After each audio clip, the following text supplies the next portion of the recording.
in these discussions. Another question, please. Hi, I'm Hamad Abu Hawash. I'm a senior at Georgetown University. And my question is to Mr. Douglas Murray. And before I ask my question, I just want to say, you said no sound bites, but then you said the developing world cannot move to the developed world. I don't know what that's about. I said it before. My question is, since you brought up migration from the developing world, I'd like to ask you this. Every year, the developed world sends about $300 billion of aid to the developing world, but the developing world sends back trillions in debt repayments to the developed world. Now, don't you think that this is the main reason why migrants are moving to Europe? Because money is moving out of the developing world. Wealth is leaving the developing world and moving to the developed world to build on what Lamont Hill said. Don't you think this is why people are moving to the Western world, to the developed world? Well, no, I don't. Again, I repeat the fact there are no simple answers. And if it was simply the fact that you could, I don't know, do a debt default or something and solve the whole migration issue, then that would be great. But it just isn't the case. You think that if for instance, all African countries were allowed to default on debt, that they'd become burgeoning, flourishing societies? You think that the problem across, for instance, sub-Saharan Africa isn't just unbelievable greed and theft by politician after politician? You think that if you just wrote off the debt, that would stop being an issue and everyone would become transparent and clean in their dealings with money? I mean, the problems are much deeper than this. They're much deeper than just a simple solution like that. As, if I may just add quickly to the previous two comments, that Okay, I just want to stop it there. I want to rewind this section, folks, because you probably saw it, but I just want to rewind it in case you missed it. I don't see how you could have. But watch Douglas's expressions. His finger twitching on his face, his eyebrow twitching. I just want to go over that because he is ready to absolutely pounce. He does not like the way this kid came after him, this student, and said, oh, you know what? You didn't want to talk about any sound bites, but then, you basically came out and said, the developing world, okay, can't move to the developing world. What do you think that is?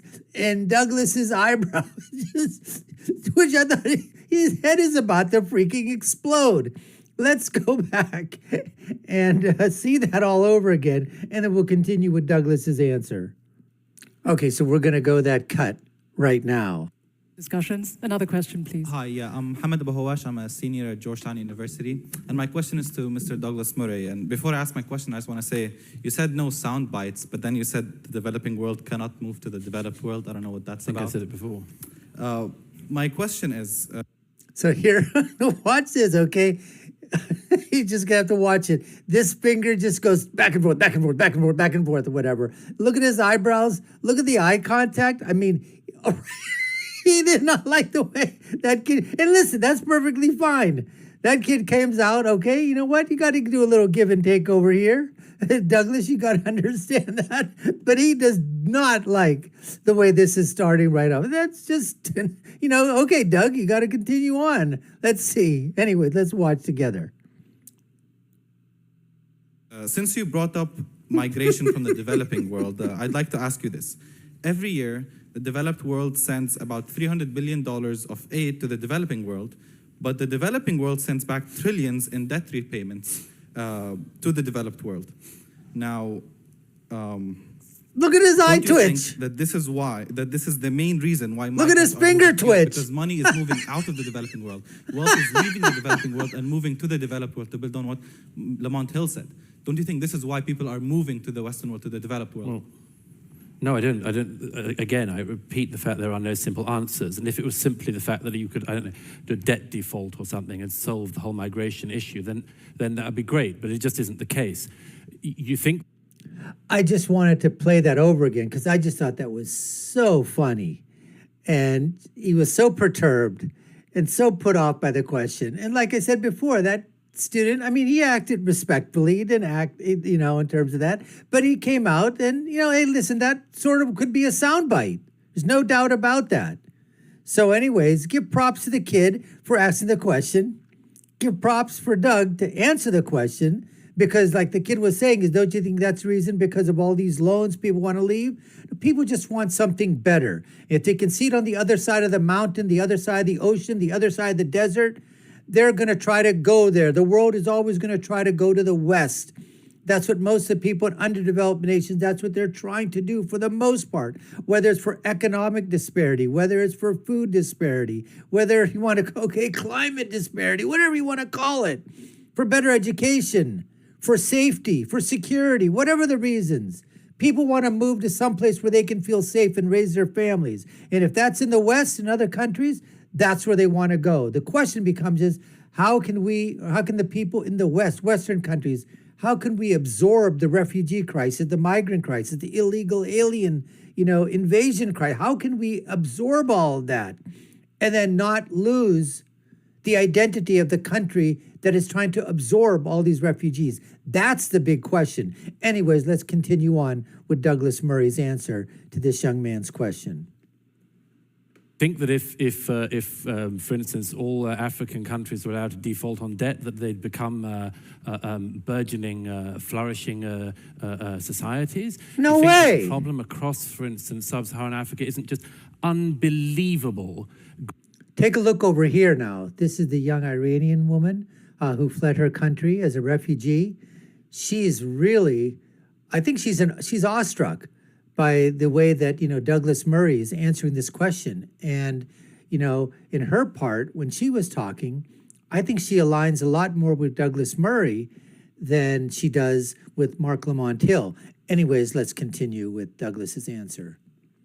Greed and theft by politician after politician. You think that if you just wrote off the debt, that would stop being an issue and everyone would become transparent and clean in their dealings with money? I mean, the problems are much deeper than this. They're much deeper than just a simple solution like that. As, if I may just add quickly to the previous two comments, the late, very distinguished American diplomat Daniel Patrick Moynihan had a wonderful rule he came up with, known as Moynihan's Law, where he said that human rights, claims of human rights violations often happen in exactly inverse proportion to human rights violations. That is, you hear about them in the countries that are most free. And before long, you can end up with a presumption that the most free countries are the ones who are most abusive of human rights. And this happens with the case when we talk about our leaders and the ones, it's all very well. We can talk about the Trump administration, we can talk about the democracies and so on for all we like. We can all make criticisms and we all should.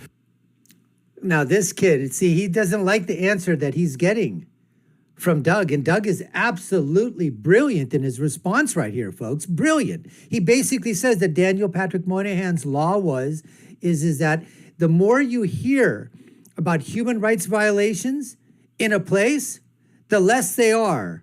And the less you hear about human rights violations occurring in a place, you can bet your bottom dollar that the more there are. And so when you've got news that travels around the world and you say, the United States, Donald Trump, human rights violations. Donald Trump was the only person that stood up for the Uyghurs, the Muslims in China, where they've got 2 to 3 million that are basically in concentration camps. The Muslim world, 54, 55, 56 countries that claim to be Muslim. Did they even lift a finger for their Muslim brothers and sisters that are incarcerated, imprisoned, that are being killed, that are being, a genocide is being put upon them by the Chinese government? You want to talk about human rights violations? What about that? But all you hear about is, the United States, the West, the human rights violation that these Westerners are putting out is unbelievable. When most of the human rights violations are going around in the third world countries, for crying out loud. Going on in Africa, going on in the Middle East, going on, in China, in other countries around the world.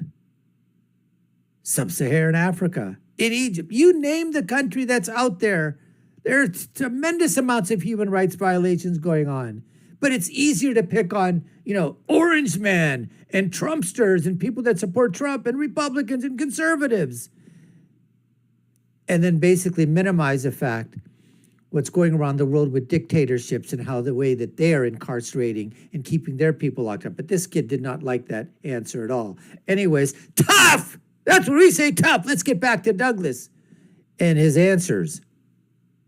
But, okay, Briefly. Mr. Putin, There you gonna do go. about him? Yes. What are you going to about the do? mullahs in Iran? What are you going to do about the House of Saud in Saudi Arabia? You see, what we end up with is this situation. We go, oh, Mr. Trump. We can all do that. Believe me, I can riff on But Trump again, you're being all quite day. selective, aren't What you? are you going to do about the people you can't do anything about? Are you going to ignore them? Are you going to give them a pass? Or are you there's just going to something enjoy beating up on the I hate democracy? to have to interrupt you. There's something called democracy, though, isn't there?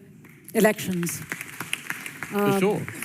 Well, so if the mansplain it to this lady moderator when she says, oh, there's some things like democracy. Yes, there's democracies. That's why they have elections. And elections have consequences. Elections matter.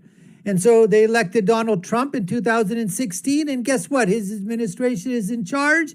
And that's just what we can control. You can control who you elect in your country.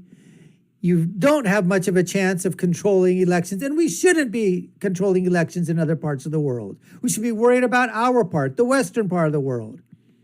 And if it so happens that you've got a new government that's formed, new administration, new ideas, but then to come inside there and say that that administration is racist, is bigoted, it doesn't like, refugees or asylum seekers, or they're trying to keep everybody out, or that the supporters of these people are white supremacists, that is absolutely lies.